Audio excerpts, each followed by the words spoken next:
Hello, ladies and gentlemen, it's SwissMan15, and welcome back to another episode of these online battles for Medieval 2 Total War. This is, of course, another tournament battle for the Medieval 2 Total War Gaming Group Tournament. This one was sent in by Procopius. Procopius. You see, there's always these names that I see all the time, and I never take the time to pronounce them in my head. I don't even, say them in my head. It's just there. So he's Procopius. Procopius. Yeah, Procopius. Something like that. Please don't hate me. Please don't hate me, Procopius. I love you. Anyway, he sent this in. This is his round 2 battle against Emperor Constantine the 13th. He could have just put, what is it? Oh, wait a minute. Oh, God. Right, that would be XIII? XIII, yeah. XIII. Many eyes. Alright, anyway, so it's Spain versus Russia. Let's go over Russia first. He has 4 units of crossbow militia, 4 units of dismounted Druzina, 4 units of dismounted Dvor, 1 unit of dismounted Boyar Sons. Now, this unit has his general in, and that is something I would never advise. I don't advise putting your general in an infantry unit unless you're in a siege battle. Simply because this unit can be charged once and the general will be dead. So if a conquistador unit sneaks around and charges it, it is a dead unit. He's probably going to do a rush, is my guess, so maybe he doesn't think that Spain will have time to do that or notice it, for one thing. But other than that, he has 4 units of Sarsgaard and 2 units of Dvor cavalry on both flanks. So overall, that's his total. Now going back to Procopius, he's got 4 units of Pavi's crossbowmen, pretty standard. He's got 4 units of Conquistadors, 1 unit of Knights of Santiago. He should have gone with Chivalric Knights, probably a lot cheaper for him. Probably could have gotten more upgrades, probably better suited maybe. And then he's got 1 unit of General's Bodyguard. For his infantry, he's got 3 units of Terracchio Pikemen, probably 4 units of Conquistadors, and... wait, 5 units of Conquistadors? Oh wait, no, 1 unit of Dismounted Chivalric Knights in the middle. Interesting. And I don't think he has any upgrades on them, I'm not sure. Probably put them heavy on his cav to deal with the Russian cav. Alright, so let's get straight into this battle. Pikes are down, so they're actually doing their job. Sometimes I don't put them down. It's a problem with pikemen. Sometimes they lose formation and then it's just all over. It seems no one's making advance. Interesting. Nothing happening. It's sort of like my idea for the talent show. Anyway, I'm trying to get something done for this year's talent show at school. This is my senior year, and I thought, hey, let me do the talent show. But it's very hard to actually get started because I want to play a song. And it's hard to get the people with instruments. I'll tell you the song's name, actually. It's called Golden Slumbers / Carry That Weight / The End by the Beatles. It's actually 3 small songs merged into one. It just sounds really awesome, especially the part that is literally called The End, because it was the end of the album. You should really check it out. I'm trying to gather people to play that song. But anyway, back to the battle of the tournament proportions. Procopius fighting to stay alive and enter the 3rd round of the tournament. Actually, I can finally schedule my next battle because I know my opponent Ace-Bit, but I can't really seem to get in touch with him. He's always offline. So I find it very strange that Spain is very close together. Maybe he's scared of the Dvor fire and wants to avoid possible death. Wow. So, see, right now I don't know what he's planning to do, because now he's just going to get some archer fire against him. That's not really going to help him. Oh, we got to use it a peasant crossbow. That's interesting. Guess he had a little bit of money he didn't know what to do with. And he's going to use it for something, I hope, something useful. But right now, Procopius is really giving Russia a lot of time to get around him, but this is an ample opportunity to just charge into the enemy and take out probably a lot of infantry.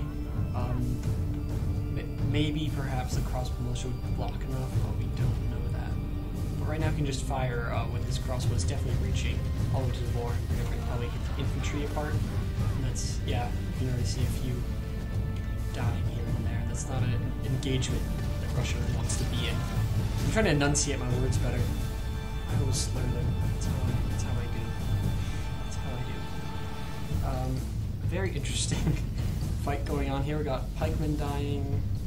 Very, very close skirmish. Rarely do you see two armies so close in a skirmish. and yet no cav movements whatsoever, practically.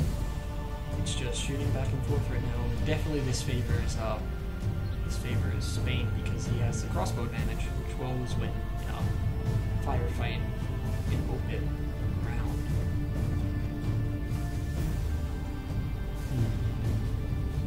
So they're not really doing much right now. If you're at that click, I was putting chapstick on because my medication makes my lips very, very, very, very dry. I put it on just before. It's like, oh, no, you're dry again. All right. Like my comedy, it's dry and pointless. Like, I don't know why I'm saying these things. All right. So anyway, we just have the skirmish, and Russia's really losing heavily right now. He should probably just. I don't know why he has this Devar in the back, because they're not even going to get any good angle. They don't have armor piercing or any sort in missile fire, at least. It's going to be Deuce of Doom at the moment. These crossmen somehow. Well, he does have also 4 units of crossmen in the front. So together he's got 8 units firing, but he's taking probably more damage than Spain is, because he doesn't have the same range with those crossbow militia. As you can see, the conquistadors are untouched, while the Russian infantry is falling apart. And I think this this pretty much always leads to the downfall of the. You can see this entire Druzina unit is down to half already, and no movement. What is the point of this? Why are you doing this to yourself? Because Procopius is probably here like, all right, I can do this. I'm fine with that. I mean, I got Unit 54 Procopius Crossmen untouched, and he's lost what a fourth of his army. And finally, Russia is going to make a move. We'll see where this heads. Let's just go to 2.0 because we don't know how long it'll take him to actually start fighting. Got some crossbow rushing up, and he's just losing more and more, 27% to 11. So he's losing men like twice as fast as Procopius is. And it's just, and most of it's his infantry, his Druzina. I don't know if does he have upgrades on his cav? That might be where he put a lot of his money, but I don't think he does. Maybe some armor. Can't really tell. I'm not very good at seeing Brigandine upgrades. More accustomed to the Western and Eastern upgrades because you can see those more plainly. This is more decent health, but his Druzina are gone, and those are expensive.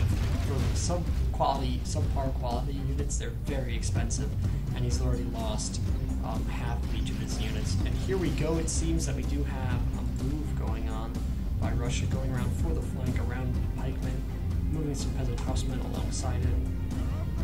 Russia may not have the cav advantage considering his general is an infantry unit. This also, another reason that you don't want to have your infantry generals. That cav fight is very important, and if your cav does not have a general very close by, they tend to rout sooner. That's just the thing. The general keeps them happy. But if you don't have troops there, if you have it so far away, they're going to be more likely to rout. So I'd rather have them in there. I mean, it is also, he's more likely to die in the melee before the actual engagement, but it's not going to help if you don't win the cav fight whatsoever. It's also better to risk the general there, unless you have, like, Procopius, in which case sometimes it's better to have it there, even though he can still be charged just the same. And right now it seems that the Tsar's Guard is not winning this engagement against Conquistadors. Oh geez. Maybe these upgrades, I don't know how many upgrades that was putting, maybe put experience. That's where a lot of his money went, maybe. And that did seem to help a lot. And also, he does not have his general nearby to help him. And he's got Dwarf Cavalry, which are, they're decent in the melee, but not still quite at the stature of other Canadian cavalry. Because this Jones Bodyguard is cutting him down. Over this side, he's already out calved, and he's been pretty much out infantry. I don't see much of a hope for Russia anymore. Less than 30% of the Spanish army is dead, while almost half of his own has perished. And look at this, complete and utter destruction, routes everywhere by the Russian cavalry. I don't know why everyone loves Russia so much. It's a subpar faction, I think. Sure, the cav can do some damage, but you really need to win the cav fight in a melee. You can't really charge with that cav. Not very versatile besides the building it has. And the missile cav is very slow, so it often gets caught to by something like Conquistadors. So even if the Devar wanted to harass them, they didn't have much success. There's just such sheer numbers of Spanish cav right now for the Russian cav. It is falling apart. Procopius is sitting pretty. He might even send some conquistadors back, because these pikemen alone plus these conquistadors could take out that entire army, I bet. At least there are very few puppies left. At least that's one thing going for Russia.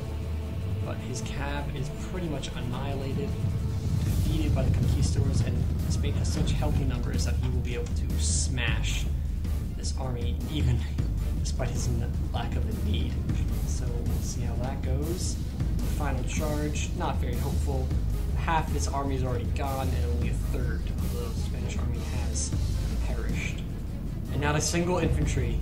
Wait, well, no, one single infantry probably died. Yep, one so far. Besides the pikemen. They're not regular infantry. Don't tell Bob I said that. Paladin Bob died with that sentence. He has a romance with pikemen. Special romance. Better than any other. Better than Romeo and Juliet. Even though that's more like a satire than romance. But here we go. He's just going around. Russia's giving Procopius all the time in the world, and that's one of the biggest problems, I think, that Russia had with this battle, is that he did not force the issue on Procopius. In Russia, you kind of have to attack fast and be ahead of the game. He's going in segments. First he was the war, then he brought out the Procopius militia, and then he brought out the cav engagement infantry, and each one didn't go so well for him. And now he's probably going to lose a terrible defeat right here. His conquistadors costing the same amount as his infantry that has been annihilated, and these Void, which have the same stats but cost a little bit more, and still will not hold up to the Spanish infantry. Apparently he's just taking his sweet time though. Oh, we got some Sarsgaard coming back. Where did this unit come from? Did he not ever use it? Is that a possibility, that he just never used the Sarsgaard unit? It seems, yeah, it must have been. It's pretty fresh.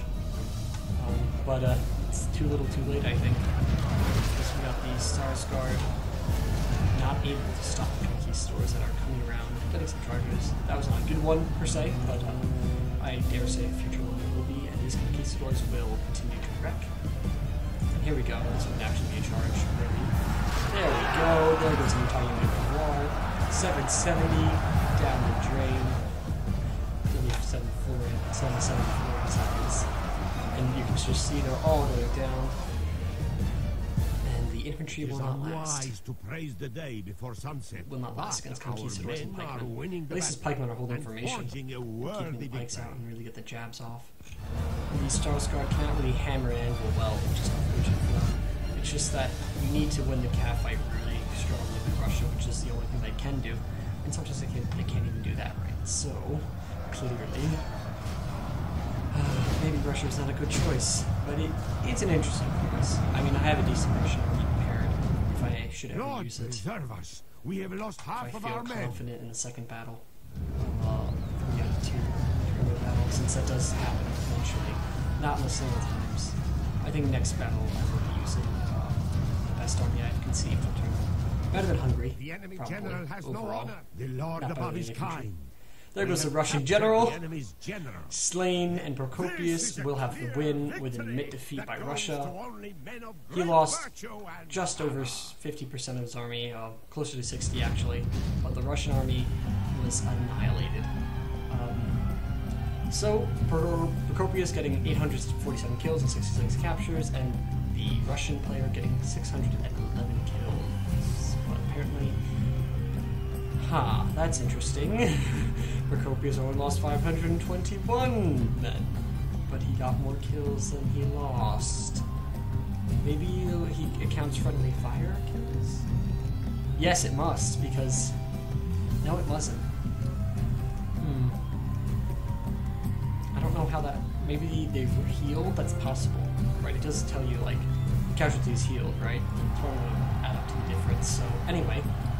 Conquistadors doing very well, 133, 101. Pavi's crossmen getting 102. Crossbows really helped him out because of the slow attack by the Russian player. So, good battle, Procopius. He is still in the tournament. I hope he has luck in the third round, and maybe we'll face him later on. But it seems explicit DA is going to be my opponent, and that's kind of intimidating.